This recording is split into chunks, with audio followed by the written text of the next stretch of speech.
বারুইপুরের ঘটনায় পুলিশের ভূমিকায় প্রশ্ন তুলেছে স্থানীয়রা এবং সেখানে কিন্তু আমরা দেখেছি যে বারুইপুরে পৌঁছে যান ডিজিপি এবং সিটের সদস্যরা। ঘটনাস্থলের আশেপাশে খতিয়ে দেখেন তদন্তকারীরা এবং তারা জানার চেষ্টা করছে যে পুলিশের সক্রিয়তায় কোনো খামতি ছিল কিনা। যে অভিযোগ তুলছেন স্থানীয়রা, পুলিশের ভূমিকায় প্রশ্নের বিষয় তদন্ত হবে এমনটাও জানিয়েছেন ডিজিপি সিদ্ধিনাথ গুপ্তা। সঠিক তদন্ত করে উপযুক্ত পদক্ষেপ হবে। গণধর্ষণ, খুন, অপহরণ সহ একাধিক ধারায় মামলা, ধৃতদের বিরুদ্ধে পক্সো আইনে মামলা রুজু করা হয়েছে।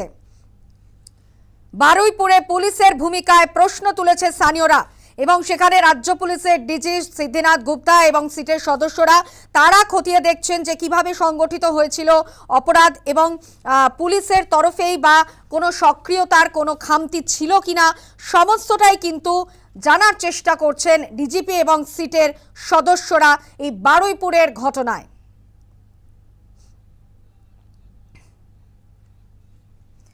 প্রতিবেদন তুলে ধরেছেন আমাদের প্রতিনিধি প্রসেনজিৎ সাহা।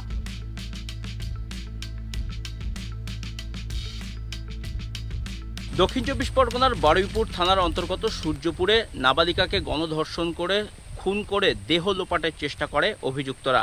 ঘটনায় এখনো পর্যন্ত 3 জন গ্রেপ্তার হয়েছে। এক অভিযুক্তকে এলাকার উত্তেজিত জনতা পিটিয়ে মেরে দিয়েছেন। গোটা ঘটনাকে কেন্দ্র করে এলাকায় এখনও যথেষ্ট উত্তেজনা রয়েছে। মুখ্যমন্ত্রী শুভেন্দু অধিকারী মঙ্গলবার দুপুরেই এই নির্যাতিতার পরিবারের সাথে দেখা করবেন বারুইপুর এসপি অফিসে। আর এই মুহূর্তে আমরা রয়েছি সেই ঘটনাস্থলে, সেই গ্রাউন্ড জিরোতে, যেখানে কিনা এই মর্মান্তিক ঘটনাটি ঘটেছিল। আমার পেছনে যে রেল লাইন দেখা যাচ্ছে, এদিকে বারুইপুর এবং ঠিক উল্টো দিকে নামখানা লক্ষ্মীকান্তপুর লাইন, কিছুটা দূরেই সূর্যপুর স্টেশন।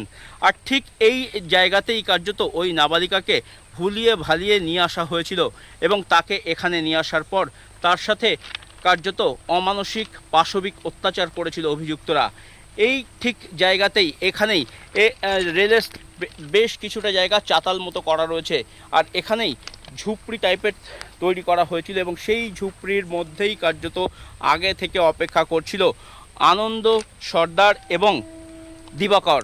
এবং এই নাবালিকাকে নিয়ে আসা হয়েছিল প্রভাস মণ্ডলে। প্রভাস কার্যত এই নাবালিকাকে নিয়ে আসে এবং এখানে নিয়ে এসে তারা কার্যত গণধর্ষণ করে ওই নাবালিকাকে এবং তারপর এই নাবালিকাকে গণধর্ষণের পর তারা শ্বাসরোধ করে খুন করে এবং খুন করার পর পাশের একটি জলাশয় কার্যত ওই নাবালিকার দেহ লোপাট করা হয়েছিল।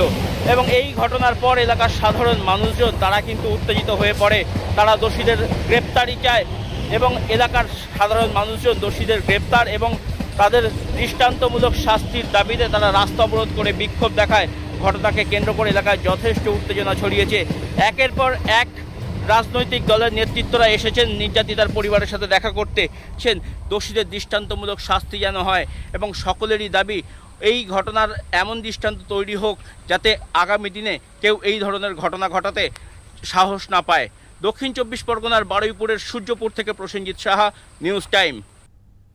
অন্যদিকে যেখানে স্থানীয় মানুষজন বারুইপুরের ঘটনায় পুলিশের ভূমিকায় প্রশ্ন তুলছেন, সেখানে ডিজি সিদ্ধিনাথ গুপ্তা পরিষ্কার করেছেন যে পুলিশের ভূমিকার প্রশ্নের বিষয়ে তদন্ত হবে, সঠিক তদন্ত করে উপযুক্ত পদক্ষেপ হবে। কি বলেছেন সিদ্ধিনাথ গুপ্তা, শোনাবো।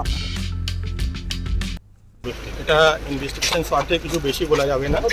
এখন পর্যন্ত 3 লোক অ্যারেস্ট হয়েছে। ইনভেস্টিগেশন চলছে, আমরা আরও প্রোগ্রেস হবে সেটা আমরা জানাবো।